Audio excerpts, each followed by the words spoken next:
Hey, it's Soleil, and this is episode 143 of the Orange Pill Investor. And today I want to talk about phase two of the wheel.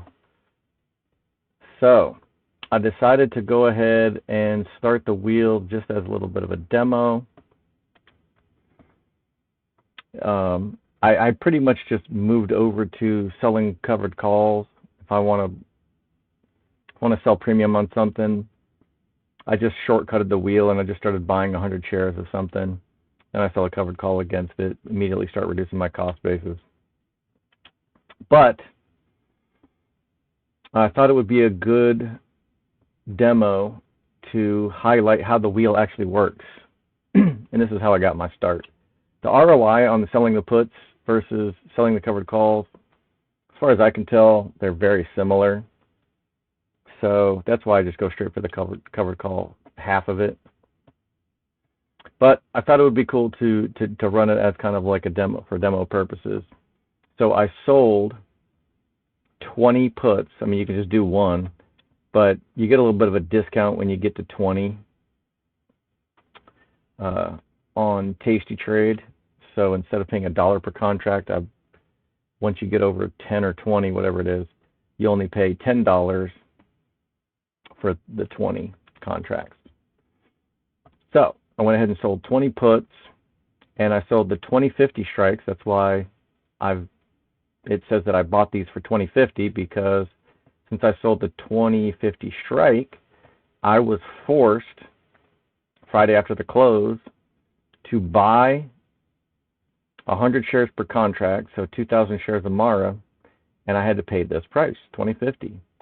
Now, unfortunately for me, Mara is trading at 19.50, so that looks like I'm down $1, 98 cents a share. However, I sold this for 93, so I'm actually only down like a nickel per share. And Monday, as soon as the market opens, I will start phase two of the wheel. And as long as these numbers don't change much, since my true cost basis is really that 2050 minus 93, which is like, what, 1957? So as long as I sell above the 1950 strike, I technically would not lose money, even if I get whipsawed and the price of Mara goes back up to 22, kind of probably where it was at in the first place, or like 21-ish. So I can actually pick even the 1950 strike. And actually, if I was really bearish on Mara and I thought it was going to keep going down, I'm going to collect another $1 at 1950, which is going to lower my cost basis down to 1850. So technically, actually the prices are not even loading. It could be just because it's after hours or whatnot. But I could even go to the 19, because that's going to lower my cost basis down to 18.20. I never do this, though. I always try to build some call-away value into my contracts. But I could get super greedy with the premium and want to collect $80 per contract. And with what this is worth, that would be collecting about 4% returns on my collateral of about $2,000 per contract. So $2,000 in collateral for each contract, and I could collect about $80. So that's about 4%. However, if the price does go back up above 20, then my shares would be called away again. And then I would just start the wheel over, and I would just sell puts at whatever the price is. So then I would take my profit from $19.50 to $20, so I would earn 50 cents a share there, which is about, what, if 80 is 4%, then 50, a little over half of that, so 2.5%-ish on call-away value, plus the 4% for the week. However, if I go up here to 20.5 strike, which is where I bought them in the first place, then I would break even on my original purchase price, and I would collect this $65 plus the 95. So I'd make about $150 a share here off of $2,000 premium, or excuse me, $2,000 collateral. I generally like to build about 10% call away, so that would be adding another $2 a share to this. So I would probably sell the 2150, and apparently they're not going to let me know what the 2150 sells for. Man, are my videos that boring? Even I'm making myself yawn. So this is how it works. The TLDR version is step 1 of the wheel, sell a put. And you can, so if I was starting the wheel today, short put. The other ways that you may see this might be called sell put. This could be called write, short put, write put option. There's, it can't just be simple and easy. So in different trading platforms, it could be saying a lot of different things.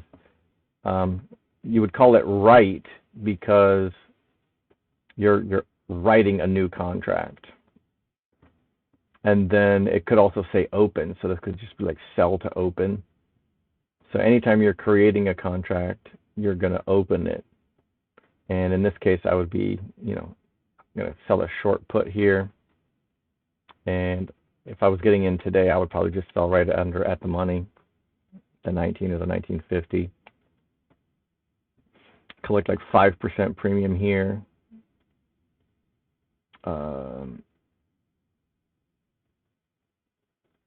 No, sorry, the put side. If I sell at 1950, almost 5%. Or if I go to the 19, that's about 3.5% returns on 1900 collateral. And then if I get assigned, then I'll just turn around and sell covered calls. Switch this to short call, go. And then just pick whichever strike has the right balance of premium to call away value for you. If you're bullish on the stock, maybe you keep sliding this strike up until a point where you think Mara could go to. It can shoot up 20% in a week, depending on what Bitcoin does. And I've got some, we'll see if this is even going to load. But every once in a while, I'll draw a little support and resistance lines on here for fun, but I really don't screw around with technical analysis. Okay, so they're not going to give me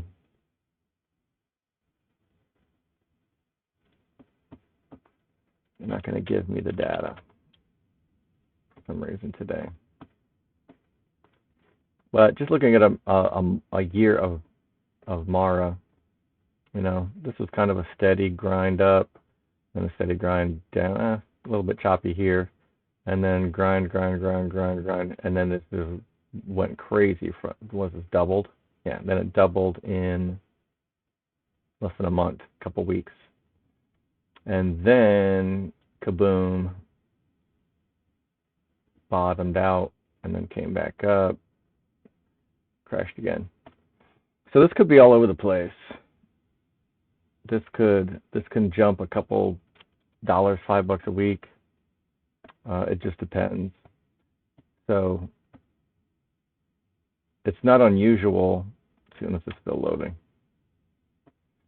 So it's not unusual for this to happen very frequently, especially when since I sold these at the money. It's basically just a coin flip.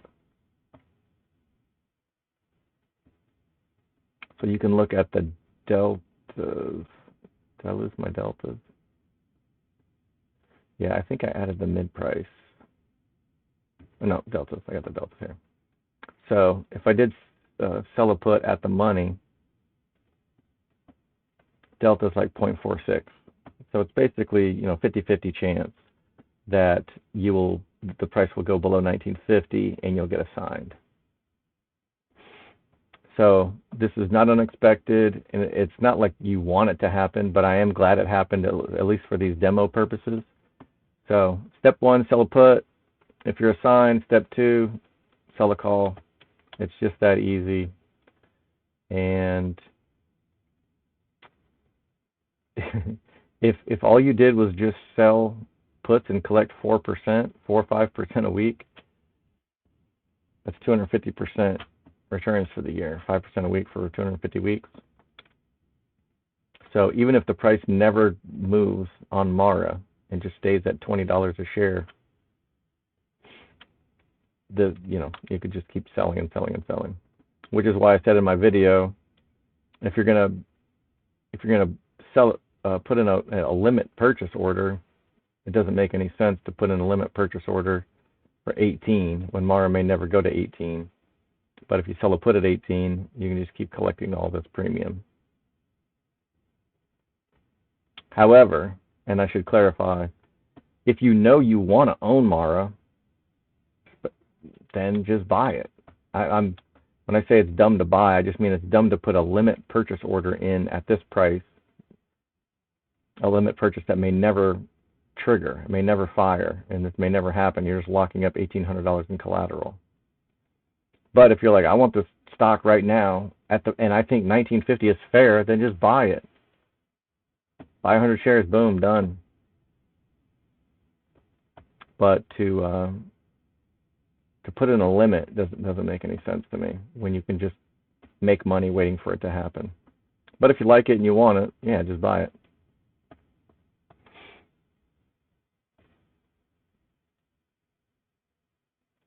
All right, I think that's it for now. I just wanted to give an update on the wheel. We will be entering phase 2 on Monday, and as soon as the market opens, I will log in and I will choose a strike price.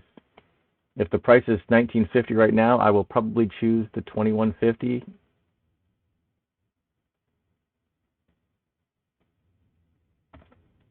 And collect whatever the hell I can get here.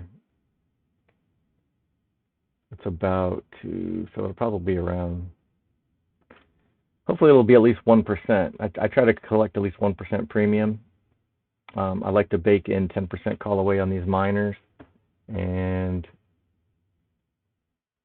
I know there's a lot of folks who are concerned about my safety with MicroStrategy, and for good reason. But that's why I'm a little bit more,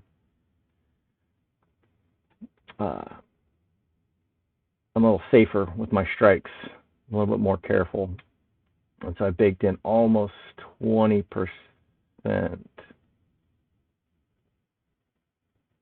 Yeah, almost 20% here on the 1760 strikes. And then if anybody's noticed, there's a couple extra little